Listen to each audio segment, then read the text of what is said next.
Poprzednio opowiedziałem Wam najważniejsze i najciekawsze historie dotyczące powstawania serii o Terminatorze. Dzisiaj przybliżę Wam pewne dzieło polskiego studia, które sprawiło mi masę frajdy z ogrywania. Cześć, tu Chewie, a to jest Cinematic Gamer. Sergeant Rivers, it's time. Terminator Resistance to gra, która weszła dla mnie bez echa. Będąc szczerym, pewnie bym do niej nie usiadł z kilku powodów. Pierwszy to to, że to polska gra. Z całym szacunkiem do niesamowitych i wielce szanowanych polskich programistów, nasz kraj poza wyjątkami nie stoi legendarnymi, kultowymi grami, tym bardziej grami na licencji. I tak pamiętam o Wieśku. Dodatkowo studio Tejon wcześniej popełniło próbę przeniesienia do świata gier serii o Rambo i autentycznie stawiam piwo temu, kto znajdzie jedną prawdziwą, dobrą recenzję tej gry. Oczywiście znane są te wszystkie zakulisowe problemy, które tak naprawdę były niezależne od studia, wszelkie ciągłe zmiany koncepcji, pomysłu na grę itd.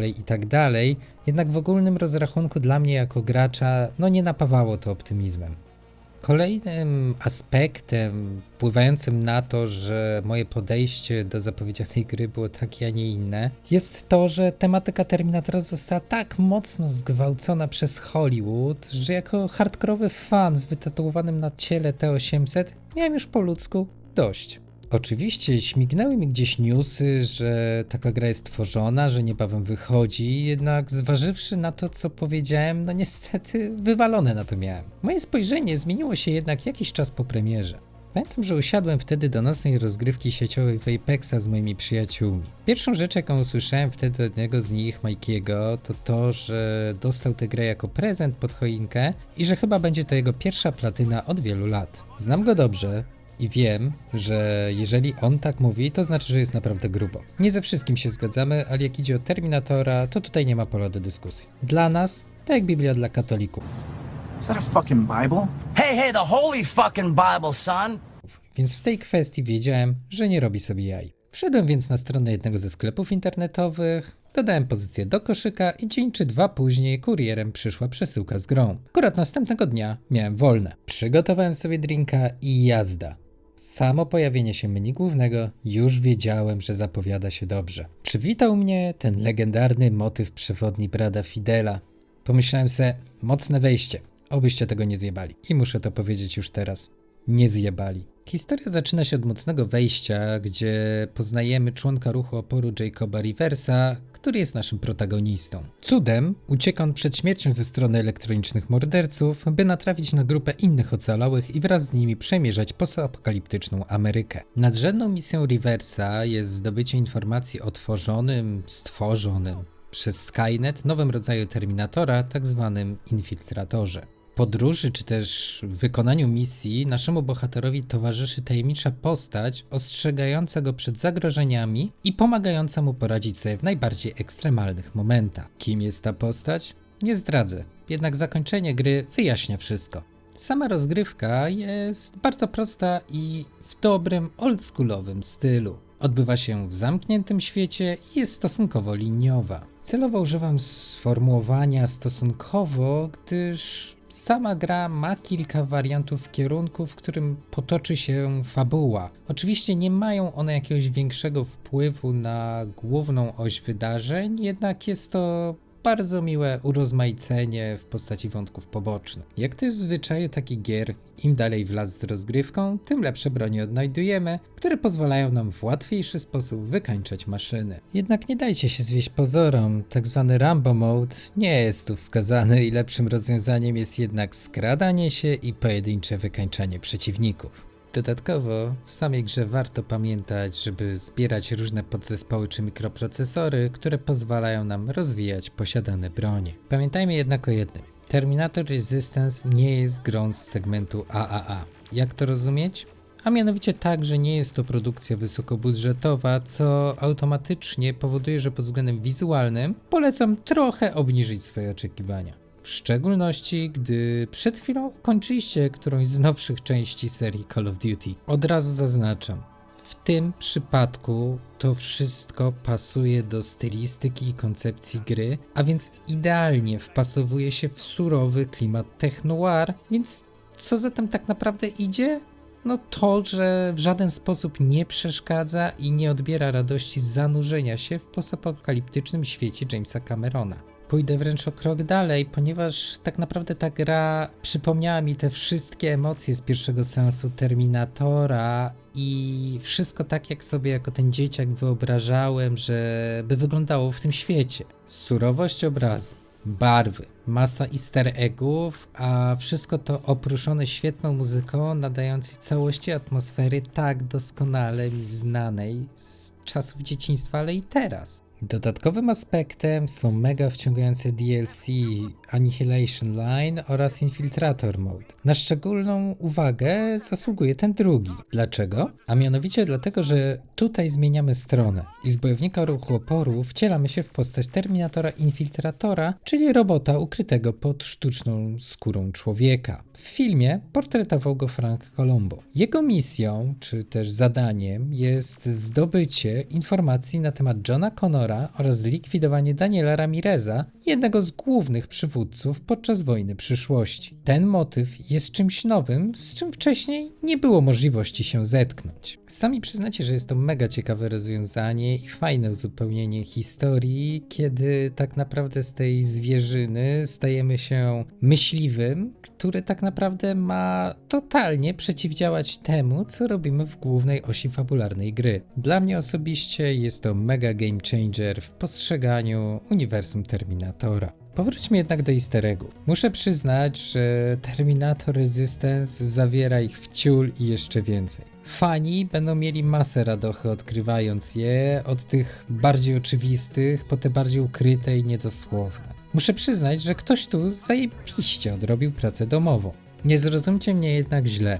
To nie jest tak, że ta gra to jeden wielki easter egg nastawiony na ciągłe puszczanie oczka do wiernych fanów i grający na nostalgii, byle się sprzedać. Nie, nic z tych rzeczy. Ta gra ma naprawdę świetną fabułę, która idealnie rozwija świat, a nie sobie po prostu w nim istnieje. Te easter eggi, te mrugnięcia oczkiem to jest coś, co ma tylko powodować raz na jakiś czas uśmiech na twarzy, że jest to połączone z oryginalnymi dziełami. Przygotowując ten materiał stwierdziłem, że o kilku z tych easter eggów muszę wam opowiedzieć, ze względu na to, że twórcy naprawdę zasługują na uznanie za to, jak przygotowali ten materiał i wszystko to wpletli do głównej osi gry. Pierwszą rzeczą, którą chcę omówić, jest bunkier. Bunkier, w którym spotykamy oddział ruchu oporu pod przywództwem Jessica Baron. Jeśli dokładnie się przyjrzeć jego układowi, od wejścia poprzez dwóch strażników z psem na wstępie,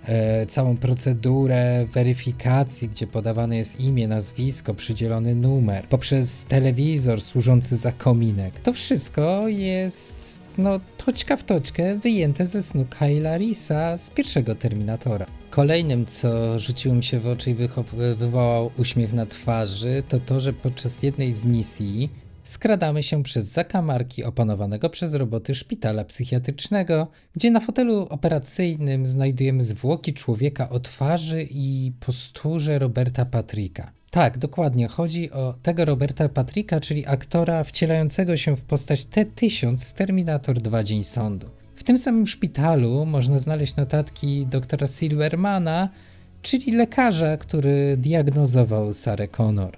Filmik tuż przed finalną misją, gdzie idziemy ramię w ramię z Johnem Connorem, wprowadzającym nas w szczegóły tego, co się zaraz wydarzy, jest jedną z pierwszych scen w Terminatorze 2. Przemieszczając się przez postapokaliptyczne scenerie, można również zobaczyć kanały burzowe, żywcem wyjęte z Terminatora 2, gdzie była legendarna scena pościgu, w której T-800 uciekał na motorze z Johnem Connorem przed ścigających ich ciężarówką T-1000. Z takich mniej oczywistych, a dla bardziej wprawnego oka, w jednej z lokalizacji możemy zobaczyć bramę do CSI Steel, czyli huty, w której padły legendarne słowa z drugiej części, czyli Hasta la vista, baby.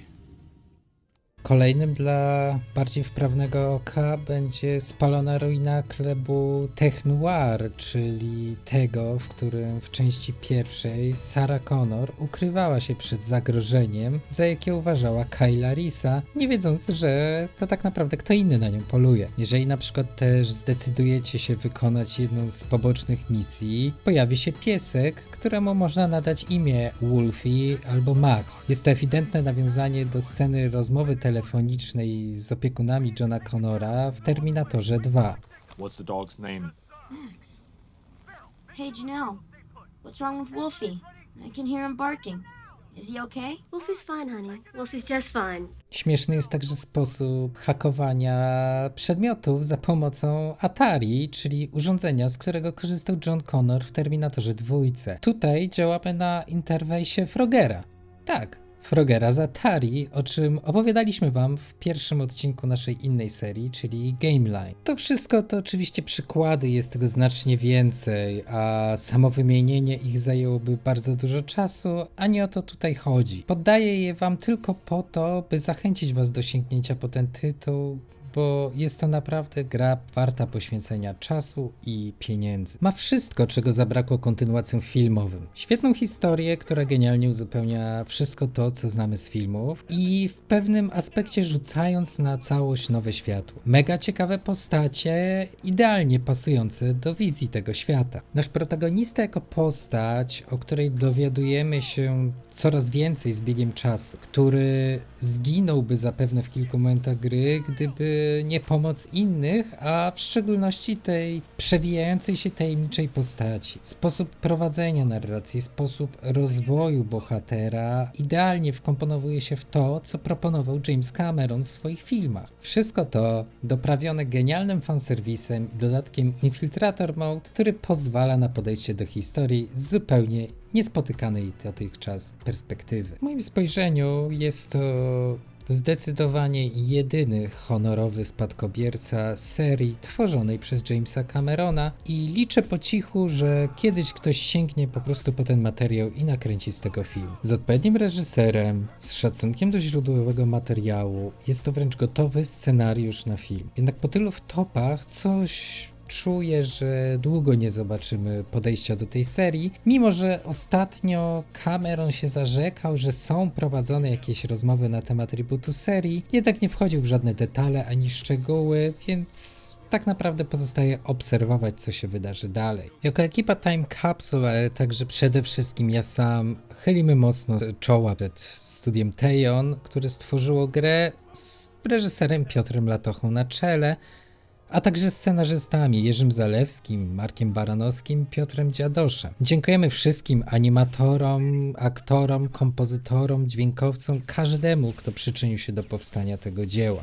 Czapki z głów, ponieważ pomogliście uwierzyć, że da się jeszcze coś dobrego z Terminatorem zrobić. Swoją drogą, Studio Tejon obecnie pracuje nad adaptacją innej kultowej serii, a mianowicie Robocopem. Dodatkowo wielki Peter Weller wraca do swojej kultowej roli. Czekamy na to mocno i na bank będziemy recenzować, bo bądźmy są szczerzy, po dupnym Rambo postawiliście sobie wysoko poprzeczkę. Na koniec dodam, że parę miesięcy temu, tworząc ten materiał, nawiązałem za pomocą mediów społecznościowych kontakt ze studiem Tejon i obiecali mi, że po premierze Robocop Rogue City postarają się zorganizować mi spotkanie z twórcami Terminatora, więc trzymajcie mocno kciuki, by się to udało. Każdemu, kto dotrwał do końca mojej sagi o Terminatorze, ogromnie dziękuję. Każdemu, kto był ze mną od pierwszego odcinka, należy się wielka wirtualna piąteczka. To jest koniec pierwszego sezonu Cinematic Gamer, a obecnie pracuję nad kolejną opowieścią, w której przybliżę wam kulisy powstawania filmu